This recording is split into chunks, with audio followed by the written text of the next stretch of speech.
10টি এমন আমল সহজবদ্ধ, যেটা করতে পেরেশানি হয় না, কিন্তু বান্দা করলে জীবন এবং অন্তর একই সাথে 1 থেকে 21 দিনের মধ্যে পরিবর্তন হবে ইনশাআল্লাহ। আমলগুলা করার নিয়তে শুনবেন আপনারা? কারা কারা শুধু শোনার নিয়তে আছেন হাত তোলেন। শুধু শোনা, আমল করব না। আমরা সকলে করবো তো ইনশাআল্লাহ। আল্লাহ আমাকেও যেন করার সবার আগে তৌফিক দান করেন। 1 নম্বর, খুব সংক্ষিপ্ত সময়, আজকে একদম অল্প সময় আলোচনা শেষ হয়ে যাবে ইনশাআল্লাহ। 1 নম্বর, প্রতিদিন সূরা মুলকের পাঠ করা 1 নম্বর আমল, প্রত্যেক দিন। নবীজি সাল্লাল্লাহু আলাইহি সাল্লাম বলছেন, ইন্না সূরাতাম মিনাল কুরআনি 30 আয়াহ। দুনিয়ার মানুষ জেনে রাখো, কোরআনের একটা সূরা আছে যার 30টা আয়াত আছে। নবীজি বলছেন, শাফাআত লি সাহিবিহা হাত্তা গুফিরা লাহু। কিয়ামতের ময়দানে এই সূরাটা তার সাথীর ব্যাপারে সুপারিশ করতে শুরু করবে। আল্লাহ রাব্বুল আলামিন তাকে মাফ করে দেওয়ার আগ পর্যন্ত সে সুপারিশ করতেই থাকবে। সুবহানাল্লাহ। তার সাথীরে মাফ করাই নিয়ে তারপরে সে যাবে। বুঝেন তো সাহেব কাকে বলে, বন্ধু কাকে বলে? জীবনে একবার দেখা হয়েছে, এটা বন্ধু না। কোনোদিন আর তার সাথে কথাবার্তা হয় নাই, কোনো যোগাযোগ নেই, এটা বন্ধু না। বন্ধু মানে যার আপনি ভালোতে খবর নেন, মন্দতে খবর নেন, ঈদের সময় বার্তা পাঠান, সুযোগ পাইলে হাদিয়া দেন, তার বাড়িতে বেড়াতে যান, তাকে আপনার কাছে ডাকেন, হৃদয়ের মধ্যে গেঁথে রাখেন। আপনি বলেন দোস্ত থাকলে আমার দোস্তের মতো একটা আছে, আপনার দোস্তের নাম কি? সবার আগে যার কথা মনে পড়ে যায়, ঠিক কি না? আল্লাহ বলতেছেন, নবী আপনি জানাই দেন, কোরআন এরকম একটা সূরা আছে যার 30টা আয়াত আছে। ওইটা তার সাথী যে তারে বন্ধু বানায় ফেলবে, কিয়ামতের দিনে তাকে ক্ষমা করায়া শাফাআত দিয়া তারপরে সে জান্নাতে নিয়ে যাবে। এই 30টা আয়াত বিশিষ্ট সূরার নাম হচ্ছে সূরা মুলক। আমরা যদি চিন্তা করি যে প্রত্যেক দিন রাত্রে আমরা আমাদের জীবন থেকে 20 মিনিট সময় আলাদা করব, যা আমরা তেলাওয়াত করব, প্রথমেই 7 দিন আমাদের দ্বারা সম্ভব হবে না। এই জন্য প্রথমে বড় প্ল্যান দাঁড় করালে আর আমাদের মাথা আউলায় যাবে। টার্গেট করতে হবে সপ্তাহে অন্তত একবার সূরা মুলক না পড়ে আমি শুব না। এই বান্দা যখন মজা পাবে তখন সপ্তাহে 2 দিন হবে, কখনো সপ্তাহে 3 দিন হবে, কিন্তু কোনোভাবেই যেন প্রত্যেক মাসে 10 বারের নিচে না নামে। তো প্রথম থেকে যদি আমরা এই কর্মসূচি নেই যে ইনশাল্লাহ আজকে শুক্রবার, আগামী জুমার আগে একবার হলেও কোনো একদিন রাত্রে ইনশাআল্লাহ আমরা সূরা মুলকে 30টা আয়াত পড়ব। সর্বোচ্চ সময় লাগবে যে একদম ভাঙ্গা ভাঙ্গা করে পড়ে তারও 10 মিনিট। এই 10 মিনিটের মধ্যে আমরা এই আমলটা জারি করে ওকে আমার বন্ধু বানাই নিলাম। আল্লাহ তোমার হাবিবের ঘোষণা অনুযায়ী সে যেন সুপারিশ করে তোমার দেওয়া পাওয়ার নিয়ে আমাকে জান্নাতে নিয়ে যায়। পারবো ইনশাআল্লাহ? এটা হচ্ছে আমাদের জন্য 1 নম্বর আমল।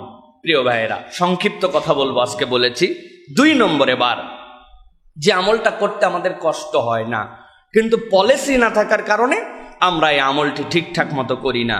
সেটি হচ্ছে যে আমাদের প্রত্যেকের গোপনে সাদাকা দেওয়ার অভ্যাস করতে হবে। কি করতে হবে? সাদাকা করব, দান করব, কিন্তু এটা গোপনে দেওয়ার একটা অভ্যাস করতে হবে। শোনেন, 2টা জিনিস আপনাদের কাছে বলি। আরশের আজিমের নিচে যেই দিন কোনো ছায়া কিয়ামতে থাকবে না, আল্লাহ রাব্বুল আলামিন 7 শ্রেণীর মানুষকে তার আরশের নিচে ছায়া দিবেন এবং ওই ছায়া দিয়ে বাকিদের হিসাব কমপ্লিট করে তাদের সাথে তাকে জান্নাতে পাঠিয়ে দিবেন।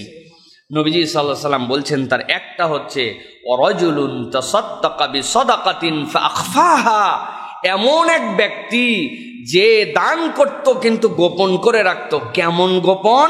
হাত্তা লা তা'লামা শিমালুহু মা তুনফিকু ইয়ামিনুহু, তার বাম জানতো না তার ডান হাত কি দান করে দিছে। এত গোপনে নিবৃতে পরিবার, স্ত্রী, সমাজ, এমনকি নিজেও যোগ বিয়োগের খাতায় তুলতো না, এমন দান করত গোপনে যে তার বাম হাত জানে না ডান হাত কি দিয়া দিছে। এইরকম ব্যক্তিকে আল্লাহ রাব্বুল আলামিন আরশে আজিমের নিচে ছায়া দিয়ে দিবেন। সুবহানাল্লাহ। আল্লাহ রাসূল সাল্লাল্লাহু আলাইহি সাল্লামের এই হাদিসের আলোকে কোরআনুল কারীমের আয়াত আছে। আল্লাহ রাব্বুল আলামিন কোরআনে বলেছেন, ইন তুবদুস সাদাকাত ফানি'মাহি ওয়া ইন তুখফুহা ওয়া তুতুহাল ফুকারা ফাহুয়া খায়রুল লাকুম। প্রকাশ্যে দান করো, নো প্রবলেম, করতেই পারো। আর যদি এটা গোপন করে রাখো ফানিআম্মা, আল্লাহ বলতেছেন এটা তোমার জন্য বিরাট বড় কল্যাণকর হবে। এই সাদাকাটাই কল্যাণ, তোমার এই সাদাকাটাই কল্যাণ। প্রকাশ্যে দাও, অপ্রকাশ্যে দাও, গোপনে দাও, তবে জেনে রাখো এই যে গোপনে ফকির মিসকিন এদেরকে তুমি যদি দাও ফাহুয়া খায়রুল লাকুম, এটা তোমার জন্য উত্তম হবে। আল্লাহ রাব্বুল আলামিন আমাদেরকে দান করার অনেককেই তৌফিক দিয়েছেন, কিন্তু আমাদের যা কিছু সব হিসাবের খাতায়, যা কিছু সব জানাজানিতে, জীবনে কোনো গোপন দান আমাদের আর নাই বললেই চলে, ঠিক না ভাই? এই জন্য প্রিয় ভাইয়েরা, আমরা যদি একটা কর্মসূচি ঘোষণা করি নিজেদের জীবনে যে প্রতিদিন 1 টাকা হলেও আমরা গোপনে দান করব, যেটা কেউ জানবে না, কেউ দেখবে না, একটা পলিসি থাকবে এই সিস্টেমে, আমি 1 টাকা হলেও আমার জীবনে একটা গোপন দান থাকবে। হতে পারে 8 আনা পয়সা, কিন্তু এটা গোপন, প্রকাশ্য অনেক আছে, কিন্তু এমন সিস্টেমে আল্লাহর আরশে আজিমের নিচে তো আমার ছায়া লাগবে, এই জন্য না আমি করতেছি। আপনি বলবেন হুজুর সবই তো লোকজনের সামনে, ফকির মিসকিনও লোকজনের সামনে চায়। ভাই আপনারে যদি কিয়ামতের বিপদ থেকে বেঁচে আরশে আজিমের ছায়া নিতে হয়, তাহলে এই বুদ্ধি আপনি করবেন না? আপনার পলিসি এটার মধ্যে থাকবে না? আপনার পকেটে 1 লাখ টাকা থাকলেই আপনি তো বাজারের মধ্যে যাই গোনেন না, ঘরের মধ্যে দরজা লাগাই দিয়ে তারপরে আপনি গুনে টুনে তারপরে রাখেন। তাহলে আপনি এইটার ক্ষেত্রে প্ল্যান নিতে হবে, আমরা প্রত্যেক দিন যা দান করি প্রকাশ্য, কিন্তু টেকনিক্যালি 1 টাকা হলেও আমরা গোপনে দানের অভ্যাস জীবনে গড়ে তুলবো, পারবো ইনশাআল্লাহ? এটা যদি করি প্রিয় ভাইরা, আমাদের জীবন এবং অন্তর দুটাই বদলায় যাবে ইনশাআল্লাহ।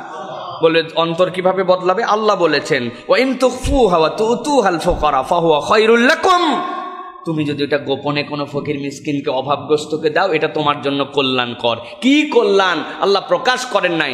আল্লাহর কল্যাণের প্রকাশই হচ্ছে হেদায়েতের উপর অন্তরকে অবিচল করে দেওয়া, সুবহানাল্লাহ। তাহলে 2 নম্বর আমল, এটা মনে থাকবে ইনশাআল্লাহ। এবার চলেন 3 নম্বর আমলটি হচ্ছে দিনের শুরুতে 100 বার সুবহানাল্লাহি ওয়া বিহামদিহি পড়া।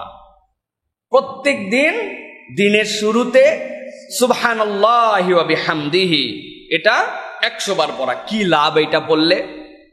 রাসূল সাল্লাল্লাহু আলাইহি সাল্লাম বলছেন মান ক্বালা সুবহানাল্লাহি ওয়া বিহামদিহি ফি ইয়াউমিন মিআতা মাররা, কেউ যদি প্রত্যেক দিন 100 বার করে সুবহানাল্লাহি ওয়া বিহামদিহি পড়ে, আল্লাহ নবী সাল্লাল্লাহু আলাইহি ওয়াসাল্লাম বলছেন হুত্তাত খাতায়াহু ওয়া ইন কানাত মিসলা জাবাদিল বাহার। আল্লাহ রাব্বুল আলামিন এই সুবহানাল্লাহি ওয়া বিহামদিহি এইটার ফজিলত এত দান করেছেন, ওই বান্দার যদি সাগরের ফেনা পরিমাণ গুনাহ থাকে, আল্লাহ রাব্বুল আলামিন ওই বান্দাকে মাফ করে দিবে। এক সাগরের ফেনা, এত গুনাহ হয়ে গেছে ওই বান্দার। এই গুনাহগুলা গুনাই সাগীরা, ছোট ছোট গুনাহ জমতে জমতে বিশাল একটা গুনার ভান্ডার হয়ে গেছে তার, এক সাগরের ফেনার মতো। নবীজি বলছেন ওই বান্দা সকালবেলা কি পড়েছে? সুবহানাল্লাহি ওয়া বিহামদিহি, সুবহানাল্লাহি ওয়া বিহামদিহি, সুবহানাল্লাহি ওয়া বিহামদিহি। ওই বান্দা 100 বার এরকম করে পড়ে ফেলেছে, আর আল্লাহ রাব্বুল আমিন সাগর সম ফেনার গুনাহ তার মাফ করে দিয়েছে। জানি সবাই আমরা এটা, কিন্তু আমাদের প্র্যাকটিস করে হয়ে ওঠে না। এই জন্য আমাদের জীবন পরিবর্তন হয় না, আমলের জিন্দেগি হয় না। গতানুগতিক ধারায় সব চলতেছে। সকালে ওঠার পরে পেস্ট আছে, ব্রাশ আছে, সকালে ওঠার পরে হাঁটা আছে, নাস্তা আছে, নতুন জামা পরা আছে, বের হওয়া আছে, বের হওয়ার আগে হাতের চাবি নেওয়া আছে, ব্যাগ নেওয়া আছে, সব আছে, শুধুমাত্র আমলটুকু নাই, ঠিক কিনা ভাই? অথচ একটু অভ্যাস করলেই আমরা এইটা করতে পারি। প্রিয় ভাইরা, এটা কেন করতে হবে এটার ব্যাখ্যা করেছেন মুফাসসিররা। সূরা হিজর এর ৯৮ নম্বর আয়াত আল্লাহ বলেছেন ফাসাব্বিহ বিহামদি রাব্বিকা ওয়া কুম মিনাস সাজিদিন। প্রত্যেক নবীর দায়িত্ব ছিল আপনি আল্লাহ রাব্বুল আলামিনের জন্য একনিষ্ঠ হন, সিজদাকারী, এবং আল্লাহর শুকরগুজার, আল্লাহর প্রশংসাকারী বান্দা হন। প্রত্যেক নবীওয়ালার দায়িত্ব ছিল যে তার তাসবির প্রতি নিমগ্ন থাকা। যখন কোনো বান্দা এই সুবহানাল্লাহি ওয়া বিহামদিহি পরে সে নবীওয়ালা একটা আমল করে। তাহলে এই আমলটার অভ্যাস আমাদের জীবনে নিতে হবে। এখন কর্মসূচি কি? কর্মসূচি হচ্ছে সকালবেলা উঠে হাঁটতে হাঁটতে অথবা বসতে অথবা গোসল করে বের হতে, অথবা আমার যে সময়টুকুতে গাড়িতে করে যাচ্ছি, বাইকে যাচ্ছি, রিক্সায় যাচ্ছি, আমাকে টার্গেট করতে হবে সকালের পোরশনের আমল এইটা, আমি এই আমলটা শেষ করে নিব ইনশাআল্লাহ। পারবো ইনশাআল্লাহ? প্ল্যান রাখতে হবে প্রিয়। আল্লাহ আমাদেরকে তৌফিক দান করেন। এবার চলেন 4 নম্বরে। 4 নম্বর হচ্ছে ফজরের পরে সূর্য ওঠা অবধি সস্থানে বসে আল্লাহ রাব্বুল আলামিনের জিকির করা। যতগুলো আমল এখন পর্যন্ত বলেছি, এইটা হুজুর থেকে শুরু করে আমাদের সকলের জন্য এটা কঠিন। আমাদের যদিও আমরা যদি হিসাব করি তাহলে আমরা দেখব আমাদের এইখানে ফজরের জামাত কয়টায়? আজকে কয়টায় ফজরের জামাত? 5টায়। আমরা পড়ছি 4:55 দারুসালাম। তো এই যে 5টায় সালাত আর ফজরের সূর্যোদয় ছিল কয়টায়? আমরা যদি হিসাব করি মাত্র 30-35 মিনিটের মামলা আমাদের জন্য। নবীজি সাল্লাল্লাহু আলাইহি সাল্লাম বলছেন, মান সাল্লাল ফাজরা ফি জামাআতিন সুম্মা ক্বাদা ইয়াজকুরুল্লাহ, কেউ যদি ফজরের সালাত আদায় করে এরপরে ওঠে নাই, ওখানেই বসে আছে, হয়তো নামাজের শুরুতে না বসে লেটাপারে বসছে, কিন্তু সেখানেই বসে আছে, হাত্তা তাতলু আশ-শামস সুম্মা সাল্লা রাকাতাইন, এরপরে সে হিসাব করে দেখছে সূর্য উঠে গেছে, নিষিদ্ধ সময় পার হয়ে গেছে, 2 রাকাত সালাত পড়ে ফেলছে, 2 রাকাত সালাত পড়ে এবার উঠে চলে গেছে। আল্লাহ নবী বলছেন কি করছে এই লোক জানো? কানাত লাহু কাআজর হাজ্জাতিন ওয়া উমরাতিন তাম্মাতিন তাম্মাতিন তাম্মা। এই যে ফজরের জামাতের পরে বসে সূর্যোদয়ের পরে 2 রাকাত সালাত পড়ে গেছে, আল্লাহ তার আমল নামায় একটা পূর্ণ হজ, একটা পূর্ণ উমরার সওয়াব দান করে দিয়েছে। আল্লাহু আকবার। নবীজি 3 বার বলেছেন তাম্মাতিন তাম্মাতিন তাম্মা। আমার উম্মত জেনে রাখো, পূর্ণ হজ পূর্ণ উমরার সওয়াব আল্লাহ দিয়েছেন। আল্লাহু আকবার। 40 মিনিটের বিনিয়োগ, 30 মিনিটের বিনিয়োগ, 25 মিনিটের বিনিয়োগ। ভাই প্রত্যেক দিন হয় না, মানুষের ক্লান্তি থাকে, বসতে পারে না, ব্যস্ততা থাকে, কিন্তু ইমানদারের জীবনে সপ্তাহে 2-3 দিন সময় হবে না একটা হজ আর একটা উমরার সময় আর সবটা আমল নামায় নেওয়ার জন্য? এই আবেগ তার মধ্যে আসবে না, তাহলে জীবন কেমনে পরিবর্তন হবে? আপনি শুধু গেলেন, কোন রকম সালাত আদায় করলেন, সালাত হওয়ার সাথে সাথে সাত করে উঠে আপনি বাড়িতে চলে আসলেন, র্যান্ডম এভরিডে প্রত্যেক দিন একই অভ্যাস। মহিলারা তার বাড়িতে সালাত আদায় করেন, তার ঘরের কোনায় হচ্ছে তার জন্য উত্তম নামাজের স্থান। কত সময় ব্যয় হয়, কিন্তু আমার মায়েরা জানেই না যে আমলটা আমি করতে পারি। এখন আধুনিক যুগ, গুগল করে দেখে নিছেন আজকে সূর্যোদয় কয়টায়, ওখানে বসছেন, কোরআন শরীফটা পাশেই রেখে দিয়েছিলেন, কোরআন মজিদটা ওইখানে তেলাওয়াত করেছেন, জিকির আজকার গুলা করেছেন, সূর্য উঠছে 2 রাকাত সালাত পড়ে আপনি জায়নামাজটা গুটাই নিয়ে উঠে চলে গেছেন। আল্লাহ আপনার আমার আমল নামায় একটা কবুলকৃত হজ এবং উমরার সওয়াব লিখে দিয়েছেন। অতএব প্রিয় ভাইয়েরা, সপ্তাহে অন্তত 1 দিন হলেও আমল করতে হবে। চেষ্টা করবেন ইনশাআল্লাহ? করবেন ইনশাআল্লাহ? আল্লাহ রাব্বুল আলামিন আমাদেরকে আমলটা করার তৌফিক দান করেন। কুরআনুল কারীম এটার সমর্থনে কথা বলেছে। আল্লাহ বলছেন, ওয়াসাব্বিহ বিহামদি রাব্বিকা ক্বাবলা তুলুইশ শামসি ওয়া ক্বাবলা গুরুবিহা। সূর্য উদয়ের আগে আল্লাহর প্রশংসা করো, আর সূর্য অস্ত যাওয়ার পরে আল্লাহর প্রশংসা করো। এই যে সূর্য ওঠার আগের জিকির আর 2 রাকাত সালাত সূর্য উঠায়, এটা হচ্ছে সেইটার সাথে সামঞ্জস্যশীল একটা আমল। আল্লাহ যেন আমাদেরকে করার তৌফিক দান করেন। কয় নম্বর বললাম ভাই? ভুলে গেছেন না তো? এবার 5 নম্বর চলেন। আল্লাহ রাসূল সাল্লাল্লাহু আলাইহি ওয়াসাল্লাম বলছেন, দুনিয়ার মানুষ, তোমাদের আরেকটা অনন্য আমল আছে, আমরা করি কিন্তু দেখেন আমাদের র্যান্ডম নাই। বাবা মার জন্য প্রতিদিন দোয়া করা এবং তাদের জন্য কিছু না কিছু সাদাকা করা।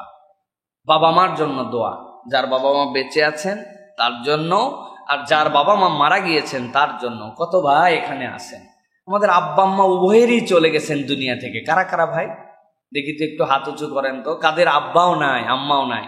আহা, আল্লাহু আকবার। কাদের বাবা নাই? শুধু কত মানুষের বাবা নাই, কাদের মা নাই? আহা, আমাদের মা নাই, অনেকের বাবা নাই, অনেকের আব্বা আম্মা উভয় চলে গেছে। আর আল্লাহ নিয়ামতটা বাঁচাই রাখছেন কার কার, যাদের আব্বা আম্মা বেঁচে আছে। আহা, আমরা বড় সৌভাগ্যবান যে আমাদের জান্নাতের দরজা এখন পর্যন্ত ভেঙে যায় নাই। আমাদের জান্নাতের দরজা খোলা আছে, কিন্তু আমরা আমাদের জান্নাতের দরজাটা ব্যবহার করতে পারতেছি না। নবীজি বলছেন, এই দুইজনই তোমার জান্নাত, এই দুইজনই তোমার জন্য জাহান্নাম। এখন যার বাপ মা চলে গেছে তার কি করণীয়, যার বাপ মা বেঁচে আছে তার কি করণীয়? আমরা বেশিরভাগ সন্তানরা পিতা মাতার ব্যাপারে গাফেল। কত হুজুরের কাছে দোয়া চাইলাম, কত লোকের কাছে কত সমস্যার জন্য বললাম, কিন্তু কখনো চিন্তাই করি নাই আমার জান্নাতের রাস্তা আছে আমার পিতা মাতা। যে কোনো বিষয় সকলের আগে তিনি আপনার হকদার। রাসূলুল্লাহ সাল্লাল্লাহু আলাইহি ওয়াসাল্লাম বলছেন, ইদা মাতা ইবনে আদম ইনকাতা আমালুহু ইল্লা মিন সালাসিন, যখন কোনো বনি আদম মরে যায় সব আমল তার বন্ধ হয়ে যায়, কেবল 3টা আমল তার আমল নামায় যেতে থাকে। এর মধ্যে একটা ওয়ালাদুন সলিহুন ইয়াদউ লাহু, তার নেক সন্তান যখন তার জন্য দোয়া করে আল্লাহ কোনো বাধা বিপত্তি ছাড়া ডাইরেক্ট তার আমল নামায় সেটা পৌঁছায় দেয়। সুবহানাল্লাহি ওয়া বিহামদি। এই জন্য প্রত্যেক দিন পিতা মাতার জন্য দোয়া করা, রব্বির হামহুমা কামা রব্বায়ানি সগীরা, এমন ইউনিভার্সাল দোয়া। এটা না মরা বাপ মায়ের জন্য না জীবিত বাপ মায়ের জন্য, আপনি আলাদা করতে পারবেন না। রব্বি, ও আমার আল্লাহ, ইরহাম, আপনি দয়া করেন, হুমা, আব্বা আম্মার উপরে, কামা, যেরকম রব্বায়ানি, তারা আমার প্রতিপালন করেছিলেন। ছোটবেলায় আমি যখন শুয়েছিলাম প্রস্রাব পরিবর্তন করার আমার কোনো ক্ষমতা ছিল না, আমার আব্বা আম্মা প্রস্রাব পরিবর্তন করাইছেন। দাঁত দিয়ে কামড়াই খাওয়ার মতো শক্তি ছিল না, চুষে চুষে মায়ের দুধ খেয়েছিলাম। আল্লাহ, কি ভালোবাসায় না, দুনিয়ার সবাই ঘুমাইছে, আমার মা সারা রাত ঘুমায় নাই। আল্লাহ, এই যে আগলায় রাখছিল, এই যে দয়া করছিল, এই যে ভালোবাসা দিছিল, রব্বুল আলামিন তুমিও আমার পিতা মাতার জন্য এরকম দয়া করো। ওটা আল্লাহ মৃতর জন্যও বলেন নাই, জীবিতর জন্যও বলেন নাই, এমন ভাষা দিছেন যে সন্তান দোয়া করলে মৃতরটা মৃতের ভাগে যাবে, জীবিতরটা জীবিতর ভাগে চলে যাবে। সুবহানাল্লাহ। কিন্তু আমরা দোয়া করি না, এটা আমলের মধ্যে নিতে হবে, এটা আমার একটা আমল। আর প্রত্যেক দিন তাদের জন্য কিছু সাদাকা করা, প্রত্যেক দিন 8 আনা, 1 টাকা, 1 কাপ চা কাউকে খাওয়ানো, কোনো একদিন কাউকে বাজার করে দেয়া, ফলের সিজন একটা কাঁঠাল একজন মানুষকে একদিন কিনে পাঠাই দিছি, বাবা মার জন্য আমি সাদাকা করছি। আমার বাবা মা আমার কাছে থাকলে 1 চাকা ইলিশ মাছ খাইতেন, সবচেয়ে ভালো পিসটা আমি দেওয়ার চেষ্টা করতাম। ইলিশের সিজনে সমর্থ পাইছি, টপ করে একজন মানুষকে একটা ইলিশ বাবা মার পক্ষ থেকে কিনে খাওয়াই দিছি, 1 কেজি আপেল দিয়ে দিছি। রমজান মাসে আমার বাপ মা বেঁচে থাকলে ইফতার করতেন, 10টা 30টা ইফতারির বাবার নামে, 30টা ইফতারি মায়ের নামে হাদিয়া করে দিছি। সন্তান শুধু খুঁজবে কেমনে বাপ মায়ের জন্য কিছু একটু করা যায়, সেটা জীবিত এবং মৃত। বান্দা যদি র্যান্ডম পিতামাতার জন্য দোয়া করে আর র্যান্ডম যদি একটু হলেও সাদাকার নিয়ত করে, আল্লাহ ওই বান্দার জীবন এবং অন্তর ঘুরায় দিবেন। এটা আল্লাহ রাব্বুল আলামিন নিজে বান্দার জন্য অফার করেছেন। প্রিয় ভাইরা, অতএব আমরা অধিকাংশ বাপ মায়ের জন্য দোয়া করি না।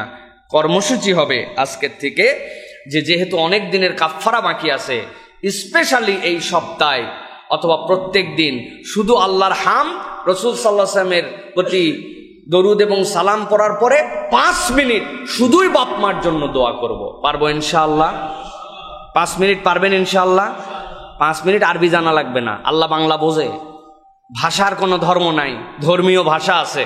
অথবা আল্লাহর কাছে আপনি বাংলায় বলেন, মনে করে করে বলেন, আল্লাহ যখন আমার 1 বছর বয়স ছিল, আমার যদি গু চেঞ্জ না করতো আমার মা, সেই শীত যেই শীতের মধ্যে প্রস্রাব করে দিয়েছিলাম, সবাই শুয়ে গেছিল, আমার মা যদি সারা রাত ওই প্রস্রাবের শোয়ায় রাখতো, আল্লাহ আমার বুকের মধ্যে কফ জমে শেষ হয়ে যেতাম।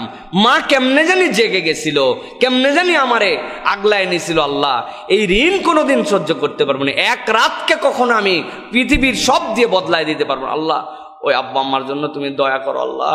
আল্লাহ এতদিন ভুল করছে আল্লাহ, করতে পারি নাই, আল্লাহ আগের ভুলগুলো মাফ করো, এখন থেকে আমার বাপ মার জন্য দোয়া করব। এইভাবে সন্তান যদি বাপ মার জন্য দোয়া করে আর সে আজিম নড়ে উঠবে, আল্লাহ ওই পিতামাতাকে মাফ করে দিবে ইনশাআল্লাহ। আর রুহানি দোয়া কাকে বলে? রুহানি দোয়া বলে বান্দা যখন কারোর জন্য দোয়া করে ওইটা তার উপরে পৌঁছালে আল্লাহ খুশি হন, আল্লাহর খুশি ওই রুহ থেকে আল্লাহর রহমত আবার তার কাছে নিয়ে আসে, এটাই রুহানি দোয়া। এটা অটোমেটিক আপনি পেয়ে যাবেন প্রিয় ভাইরা। অতএব এই আমলটা আমাদের করতে হবে। এটা কয় নম্বর গেল? 5। এবার চলেন 6 নম্বরে।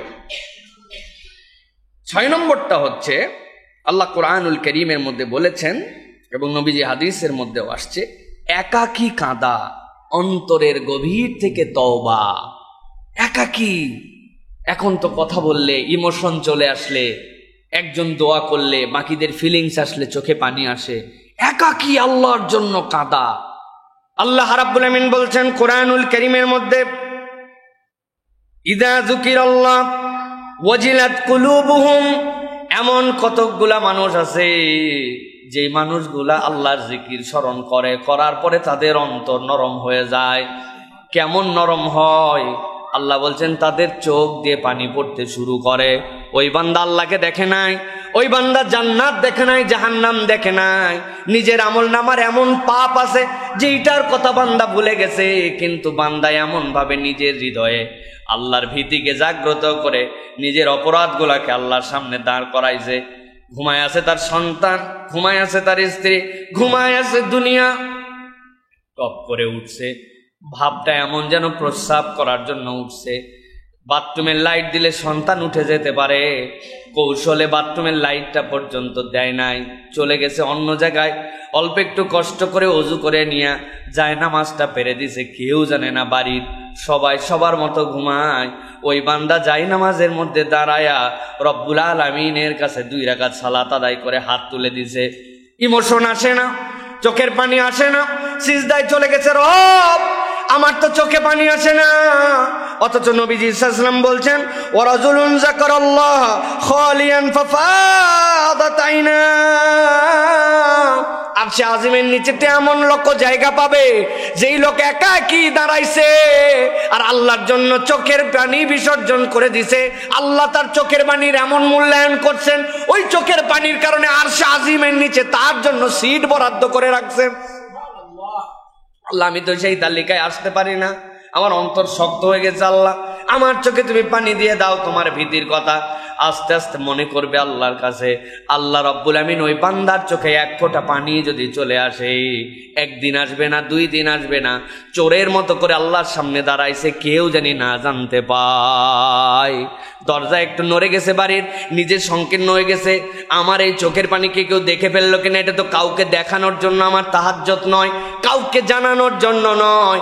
আল্লাহর কাছে 1 দিন 2 দিন পড়ার পরে চোখ বন্ধ করে যখন জাহান্নামের বিভীষিকার কথা চিন্তা করবে, নিজের আমল নামা যদি কপাল দিয়ে প্রকাশ পেয়ে যেত, দুনিয়ার মানুষ সালাম দিত না। রে আজকে আমাকে কত সম্মান দেয় মানুষ। আমার বাথরুমের গুনাহ, গোপন গুনাহ, চোখের গুনাহ, মোবাইলের গুনাহ যদি জানাজানি হয়ে যেত, আমার আব্বা পর্যন্ত আমাকে দিকে তাকাতো না লজ্জায়, অথবা বাপের আমল নামায় এমনটা আছে সন্তানকে মুখ দেখাতে পারতো না। আল্লাহ সব তুমি গোপন রাখছো, আল্লাহ তোমার কাছে কিচ্ছু গোপন নাই, তুমি গোপন গুনাহগুলা দয়ামান রব আমাকে গোপনে মাফ করে দাও। 1 দিন 2 দিন করতে করতে বান্দার চোখ দিয়ে যদি পানি আসে, ওই পানিটা বান্দার নাজাতের ওসিলা হয়ে যাবে। এটা একটা আমল। কত রাত জেগে পার হয়ে যায়, কিন্তু কখনো আল্লাহর জন্য চুপচাপ এরকম ডেডিকেশন আমাদের হয় না। ভাই রে, জীবন পরিবর্তন করতে হলে এটা করা লাগবে ভাই, করতে হবে ভাই। এরকম করে চলতে চলতেই জীবন শেষ হয়ে যায়। কার জীবন কিভাবে শেষ হয় আমরা বুঝি না। বাহার ভাইয়ের ঘটনা শুনছেন না আপনারা? আমি তো 1 দিন হলো নিজেকে স্থির রাখতে পারি নাই। আহারে, প্রবাসে যাওয়ার আগে স্ত্রী গর্ভবতী, আসবো আসবো করে করে আসতে পারে না। 1 মাস আগে টিকিট করছে, সন্তানদের জন্য বাজার করছে, জয়েন্ট ফ্যামিলি, ভাইয়ের জন্য বাজার করছে, ভাইয়ের বউয়ের জন্য, আব্বার জন্য, আম্মার জন্য। সন্তানরা সবাই সহ্য করতে পারে নাই, এয়ারপোর্টে চলে গেছে, সকলে মিলে এক গাড়িতে আনন্দ করে। আব্বা আসতেছে, স্বামী আসতেছে, সন্তান আসতেছে, আমার বড় ভাই আসতেছে।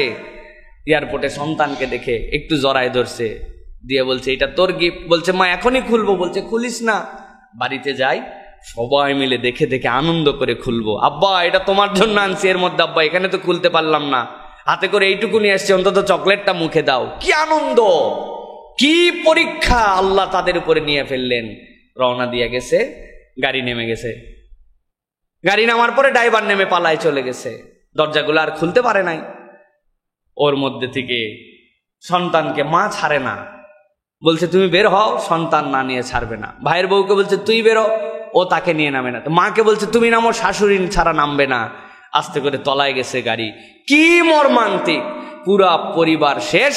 যেই লোক আসছে তাদের কাছে কেবল সে বেঁচে আছে। কিভাবে সহ্য করবে? কেমনে এইটা সহ্য করবে? এই যে রাস্তাঘাটের অব্যবস্থাপনা, ড্রাইভারদের এই যে ধরনের আচরণ, এইগুলা সে কিছুই জানতো না। রব্বুল আলামিন তার পুরা পরিবারের উপর একটা পরীক্ষা নিয়ে ফেললেন। প্রিয় ভাইয়েরা, এই জন্য আমাদের অনেক দিকের শিক্ষা এর মধ্যে আছে। জীবন এই মুহূর্তেই শেষ হয়ে যেতে পারে। তিনটা ক্ষেত্রে আমি সবসময় বলি, তিনটা পরিবহন ডেঞ্জারাস। একটা পিকনিকের জন্য পরিবহন, ডেঞ্জারাস পরিবহন। এখানে সবগুলা মাতালের মতো থাকে, আনন্দ বিনোদন হুঁশ আক্কেল কিচ্ছু থাকে না। 2 নম্বর বিয়ের গাড়ি, বড় ডেঞ্জারাস, একটা বিনোদনপূর্ণ পরিবেশ নিয়ে চলতেছে। আর 3 নম্বর প্রবাস থেকে ফেরে যারা, এই গাড়িগুলো বড় ডেঞ্জারাস, কারণ ওই সময় ভিন্ন রকম একটা ফিলিংসের মধ্যে থাকে। তো এইগুলোতে সতর্ক হতে হয়। গাড়ি যদি পানির দিকে ডুবে যায়, আপনি যত জোরে মারেন গ্লাস খুলবে না। এটার কিছু টেকনিক আমাদের প্রত্যেকের জানা উচিত। মাথার পিছনে যে ইয়েটা থাকে, আমাদের মাথার পিছনে ঠেস দেওয়ার জন্য, সাথে সাথে ওইটা টেনে খুলে ফেলতে হয়। ওইটার 2টা লোহা থাকে, ওই লোহা দিয়ে গ্লাসে বাড়ি দিয়ে ভাঙতে হয়। তাছাড়া আপনার লাত্থায় ঘুষায়া গ্লাস আর খুলতে পারবেন না। এইগুলো আমাদের জানা দরকার। সর্বোচ্চ কথা, এই যে জীবনটুকু চলে গেল, কি দীক্ষা দিয়ে গেল ভাই? জীবন বড় ঠুনকো, মৃত্যুই আসল গন্তব্য, তাই না? হাজার আফসোস করেন আপনি, বাহার ভাইয়ের হৃদয়কে আপনি ভরাতে পারবেন না। পারবে কেউ? কিয়ামত হয়ে গেলেও পারবে না।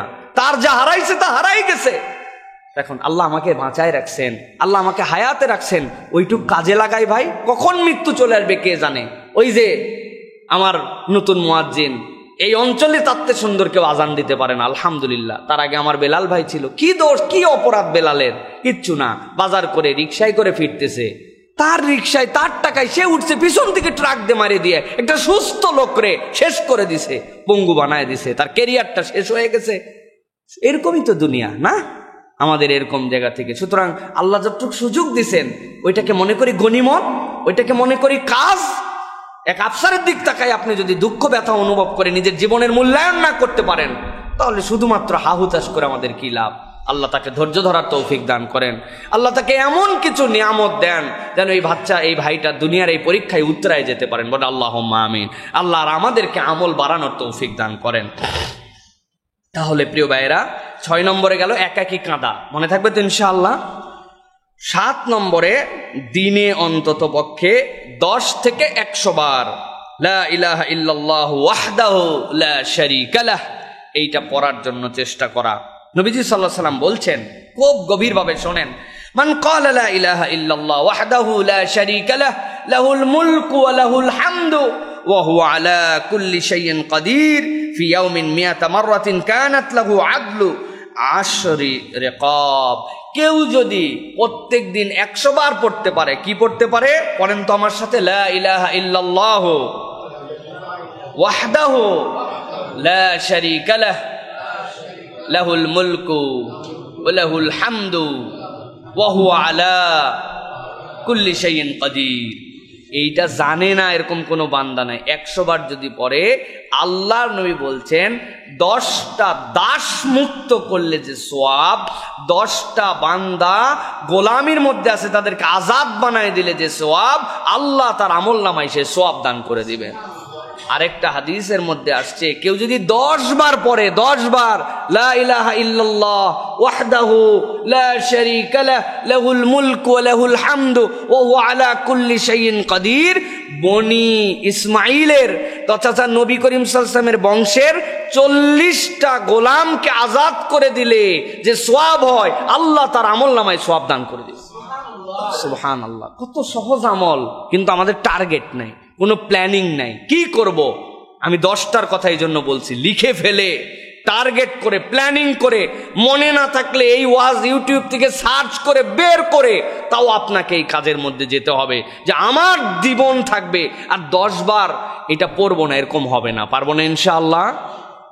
প্রিয় ভাইয়েরা, এটা হচ্ছে একটা বিরাট বড় কাজের ফাঁকে আমি একটা টার্গেট করছি, প্রত্যেক সালাতের পরে 10 বার, আর সারা দিনে 10 বার, 10 বার 50 বার, মানে সালাতের পরে যদি ওজিফা হয় লা ইলাহা ইল্লাল্লাহু ওয়াহদাহু লা শারীকা লাহুল মুলকু ওয়া লাহুল হামদু ওয়া হুয়া আলা কুল্লি শাইইন কাদির, আমি পড়লে 30 সেকেন্ডেই পড়া যায় 10 বার, আমার ওজিফা এটা।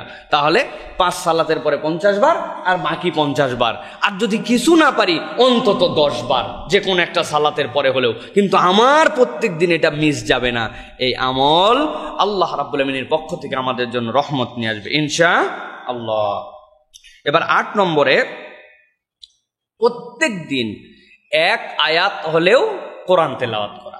ভালো করে বুঝেন, প্রত্যেক দিন 1 আয়াত হলেও কোরআন তেলাওয়াত করে। হুজুর, সূরা ফাতিহা ছাড়া কি নামাজ হয়? নামাজের মধ্যে কি সূরা কেরাত পড়ি না? না, সালাতের মধ্যে যা পড়েন তেলাওয়াত করা ফরজ, তাহলে ওইটা আপনার সালাত বাস্তবায়ন করার জন্য পড়েন না, কিন্তু এই তেলাওয়াতটা হবে তেলাওয়াতের নিয়তে 1 আয়াত হলেও পড়া। আল্লাহ রাব্বুল আলামিন কোরআনুল কারীমের মধ্যে বলেছেন, সূরা বনী ইসরাঈলের 9 নম্বর আয়াতের মধ্যে কেন কোরআন পড়তে হবে? ইন্না হাযাল কুরআনা ইয়াহদি লিল্লাতী হিয়া আকওয়াম। মানুষ যদি হেদায়েতের উপর অটল অবিচল থাকতে চায়, এই কোরআনের কোনো বিকল্প নাই। নবীজি সাল্লাল্লাহু আলাইহি ওয়াসাল্লাম বলছেন, ইকরাউল কোরআন ফাইন্নাহু ইয়াতি ইয়াউমাল কিয়ামাতি শাফিআন লিআসহাবিহি। ও বান্দা, কোরআন পড়ো, কোরআন পড়ো। হয়তো কোরআনের অর্থ জানো না, যা পড়ো 100% বুঝো না, তুমি বুঝলে তো অনেক ভালো, কিন্তু না বুঝলেও কোরআন পড়ে লাভ আছে, কোরআন পড়লে কোনো লস নাই। আল্লাহ নবী বলছেন যে কোরআন পড়ে, কোরআন তেলাওয়াত করে, ওই কোরআনুল কারীম কিয়ামতের দিনে এই পড়ার বিনিময়ে তার জন্য সুপারিশকারী হিসেবে দাঁড়ায় যাবে। একটা আয়াত হলেও। কর্মসূচি কি? কর্মসূচি হচ্ছে মোবাইলে প্রত্যেকের কোরআনের অ্যাপস নামাতে হবে। প্রত্যেকের ফোনে, যারা অ্যান্ড্রয়েড ফোন ইউজ করেন প্রত্যেকের ফোনে, যেহেতু আমরা ফোনবাজ, এখন ফোন ইউজার না ফোনবাজ, কি বলছি? ফোনবাজ আমরা। এই জন্য প্রত্যেকের ফোনে, কার কার মোবাইলে এখনো কোরআনের অনুবাদ এবং কোরআনের মাসহাফ নাই, হাত উঁচু করেন। কার কার নাই কোরআনে? সবার চেক করবো কিন্তু নামাজের পরে একবারে দাঁড় করায়, পিছায় বয়ে গেছে সবাই একবার। যদি নিজে না পারেন অন্যের কাছ থেকে আজকে দেখে নেবেন, গুগল প্লে স্টোর থেকে, অ্যাপেল স্টোর থেকে কিভাবে ফ্রি কোরআন নামাতে হয়, যেটা আপনি পড়তে পারেন। কত কিছু গেম নামান, নামান, আপনার মোবাইলে জুয়ার অ্যাপস পর্যন্ত খুঁজলে পাওয়া যাবে। হ্যাঁ, আন্দাজি। আর আপনি এটা নামান নাই, এটা নামায়া 1 আয়াত 2 আয়াত হলেও, একটা অ্যাপস আছে আল কোরআন নামে, রিমাইন্ডার দিবে আপনাকে যে আজকে আপনি তেলাওয়াত করছেন কিনা, এই আয়াতটা পড়েন। যে হালতেই থাকেন ক্লিক করবেন, না বুঝলে যে বুঝে এর কাছে যাবেন, যাই বুঝে নিবেন। আপনাকে আমাকে প্রত্যেক দিন একটু হলেও কোরআন তেলাওয়াত করতে হবে। তবে মোবাইলের টাগে বললাম, এর থেকে বরকত হচ্ছে মাসহাফ ছুঁয়ে পড়া, এর থেকে বরকত জীবনে কিছু হতে পারে না। এটার সাথে শরীরের একটা রিফ্লেকশন আছে, কালামুল্লাহ, সেটাকে গ্রন্থবদ্ধ করা হয়েছে, সেটা আপনি হাতে নিয়ে আসেন, আপনার ঠোঁট দিয়ে উচ্চারণ হচ্ছে আল্লাহর কালাম, বান্দার হৃদয় থেকে, শরীর থেকে, সব কিছুর মধ্যে এটা রিফ্লেকশন আছে। এই জন্য কালামুল্লাহকে সামনে নিয়ে চোখে চোখে দেখে এটাও পড়ার অভ্যাস করতে হবে, কিন্তু 1 আয়াত হলেও ওজিফার মধ্যে রাখতে হবে। পারবো ইনশাআল্লাহ? প্রিয় ভাইয়ের, আল্লাহ আমাদেরকে তৌফিক দান করেন। 9 নম্বরে, অভিনব একটা আমল, কাউকে নীরবে ক্ষমা করে দেওয়া, না জানায় ক্ষমা করে দেওয়া। প্রিয় ভাইয়েরা, আল্লাহ কোরআনুল কারীমের মধ্যে বলেছেন, সূরা নূরের মধ্যে এসেছে, সূরা শুরার মধ্যে এসেছে, আল্লাহ বলছেন ওয়ালিয়াফু ওয়ালিয়াসফাহু আলা তুহিব্বুনা আন ইয়াগফিরাল্লাহু লাকুম। তোমরা তাদেরকে ক্ষমা করে দাও, মাফ করে দাও, ওভারলুক করো, ছেড়ে দাও। আল্লাহ বলছে আলা তুহিব্বুনা আন ইয়াগফিরাল্লাহু লাকুম, তুমি কি চাও না বান্দা যে আল্লাহ তোমাকে মাফ করে দেন, কন্ডিশনটা দেখেন। আল্লাহর মাফ নিতে চাও, ক্ষমা করে দাও, ওভারলুক করো, ছেড়ে দাও। এই রে কষ্ট দেওয়া আমারে দিছে ভাই, সব বলতে পারি, বলা যায় না ভাই। একদিন নীরবে নিভৃতে, কেউ জানে না, যা মাফ করে দিলাম, যা ধরে রেখে কি লাভ, আল্লাহ তুমি আমারে মাফ করে দিও। এই যে অনুভূতি প্রত্যেকের জীবনে আছে। কথায় খোঁচা দিছে, আচরণে কষ্ট দিছে, দেনা যেই সময় পরিশোধ করার সময় দেয় নাই, উমুকে ঠকাইছে, তুমুকে আমারে, মানে আমাদের জীবনে প্রত্যেকের সাথে আছে। বউ কষ্ট দিছে, আছে না ভাই? আর আপনি কষ্ট দেন নাই না? দুইটাই আছে, বেশি বেশি আছে দুইটাই। তো আল্লাহ মাফ করে দিলাম। গোপনে নীরবে ঘোষণা ছাড়া আল্লাহর সাথে অন্তর টন্তর মুখ দিয়েও বলা লাগে নাই, এটা আমার একটা আমল। চিন্তা করে দেখছেন কোনোদিন যে এইটা আমল হতে পারে? এই আমল আমাদের জীবন পরিবর্তন করতে পারে। আল্লাহ বলছেন, ফামান আফা ওয়া আসলাহা ফাআজরুহু আলাল্লাহ। কেউ যদি ক্ষমা করে আর তোমাদের মধ্যে থেকে কেউ যদি শুধরায় দেয়, আল্লাহর কাছে সে বিনিময় পাবে। সুবহানাল্লাহ। ফামান আফা, ক্ষমা করে দিছো, বিনিময়কে দিবেন আল্লাহ। এই জন্য আমাদেরকে মানুষকে ক্ষমা করা, এটাও একটা আমল। ভুল করে ফেলছে, অপরাধ করে ফেলছে, যা মাফ করে দিলাম, এইটা একটা বিষয়। সর্বশেষ যেটা বলবো ভাই, নিজে একা কোনো পুণ্যের কাজ শুরু করা যেন কিয়ামত পর্যন্ত তা চলতে থাকে। আমি এমন একটা কাজ শুরু করছি, এমন একটা কাজের উদ্যোগ নিয়েছি, এমন একটা কাজ আমি ভালোভাবে প্র্যাকটিস করা শুরু করছি, আমার টার্গেট যে কিয়ামত পর্যন্ত। ভাই জীবন তো শেষ হয়ে যাবে, কিন্তু আমি কি রেখে গেলাম? এর এক পর্যন্ত যা বললাম সব ব্যক্তিগত, আপনিও শেষ, আমলও শেষ, কিন্তু এইটা হচ্ছে আপনার চান্স যে আমি চলে যাব, কিন্তু আমল থেকে যাবে। নবীজি বলছেন, মান সান্না সুন্নাতান হাসানাতান ফাআমিলা বিহা। কেউ যদি কোনো একটা ভালো কাজ, সুন্দর কাজ প্রচলন করে এবং সেটার উপরে সে আমল করে, কানা লাহু আজরুহা ওয়া মিসলু আজরি মান আমিলা বিহা। এটা করলে তো সে সওয়াব পাবে, আর যারা এই কাজ করবে প্রত্যেকের আমলের সওয়াব আল্লাহ তার আমলনামায় দিবেন। আদ-দাল্লু আলাল খাইরি কাফাইলিহি।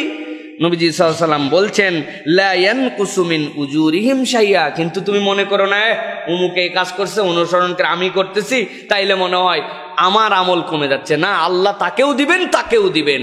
এই জন্য ভালো কোনো কাজ, কিছুই না, একটা গ্রুপ বানাইছে, ফর এক্সাম্পল 10 বন্ধুর অনুমতি নিছে যে বন্ধু আমি একটা ইসলামিক কন্টেন্টের গ্রুপ বানাইছি, ছোট্ট কোনো আমল পাইলেই এই গ্রুপে শেয়ার করব। দোস্তরা সবাই সম্মতি দিছে, হ্যাঁ কর, ঠিক আছে। আর যদি কারো ডিস্টার্ব হয় তো লিভ নিয়ে নিও, এইভাবে ডিসক্লেমার দিয়া একটা গ্রুপ বানাইছে। ছোট্ট একটু কিছু পাইলে পোস্ট করে, ওইটা দেখে দেখে আরেকজন পাইছে যে কিনা আমার তো একটা গ্রুপ আছে রে, ওই গ্রুপে একটা ভালো কাজের ফজরে ওঠার একটা গ্রুপ বানাইছে। দোস্ত কত কিছু হয়, তুই থাকিস সাভার, তুই থাকিস নোয়াখালী, আমি থাকি বগুড়া, তুমি থাকো নওগাঁ, ঠিক আছে, আমাদের একটা ফজর ওঠার একটা গ্রুপ আছে। হ্যাঁ, আমরা ফজরে উঠলে এখানে রিমাইন্ডার দিব, না হলে আমরা কিন্তু একজন একজনকে 3 জন হতে পারে। আপনি গ্রুপ বানাইছেন একটা, এটা নেটের, আমরা নেটিজেন মানুষ, এই জন্য নেটের আইডিয়াগুলা বলতেছি। এছাড়াও প্রিয় ভাইরা, আপনারটাকে একটা মক্তব চলে, আপনি একটা মক্তব চলান, মারি 3-4 হাজার টাকা লাগে, কারো জানার দরকার নাই যে আমি এই মক্তবে বাচ্চা কাচ্চা যেন পড়ে। আমার গ্রামের দিকে একটু তাকাইছি, নানা বাড়ির দিকে, শ্বশুর বাড়ির দিকে, বা একটা মক্তব, এই 2টা মানুষকে কোরআন মজিদ শেখানোর জন্য একটু চেষ্টা করি। প্রত্যেকদিন আসরের পর আমি এখানে বসে যাই, একটা সূরা মস্ক হবে, লেখায় আছে 5 মিনিটের বেশি তালিম হবে না, 5 মিনিট ছোট্ট একটা সূরা। আপনি দাঁড়ায় গেছেন, আপনি আলেম মানুষ, হুজুর মানুষ, আশপাশে ছাত্র মানুষ, আপনি দাঁড়ায় প্রত্যেকদিন কুল হুয়াল্লাহু আহাদ, বসলো একজন, না বসলে না বসুক, আপনি আপনারটুকু শুরু করেন। আমি মালয়েশিয়ায় গেছি, বিশাল এক মসজিদ, যাইয়ে দেখি মানে মসজিদে লোক ধরবে 20,000, কিন্তু লোক আছে 20 জন। বক্তা যিনি, উনি কোনো সার নাই, উনার ডিউটি ওইটুকু, মাগরিবের পর 15 মিনিট কথা বলা, কেউ না শুনলে নিজে শুনবো, তাও এটা চলমান। আমি দেখে অবাক হয়ে গেলাম, ফায়দা আল্লাহ রাব্বুল আমিন দিয়ে দেন সেই জায়গাতে, কারণ সে তো আল্লাহর সন্তুষ্টির জন্য এটা চালু করছে যে 15 মিনিট আমি প্রত্যেকদিন একটা আমলের কথা আলোচনা করব। আমি একটা মাদ্রাসার সাথে, 2টা এতিমের সাথে, 2টা বাচ্চার পড়ালেখার, মানে কোনো একটা ভালো কাজ আমি শুরু করছি, ওইটা যেন চলমান থাকে। এইটা আমাদের প্রত্যেকের জীবন থেকে চেষ্টা করতে হবে প্রিয় ভাইরা। আল্লাহ যেন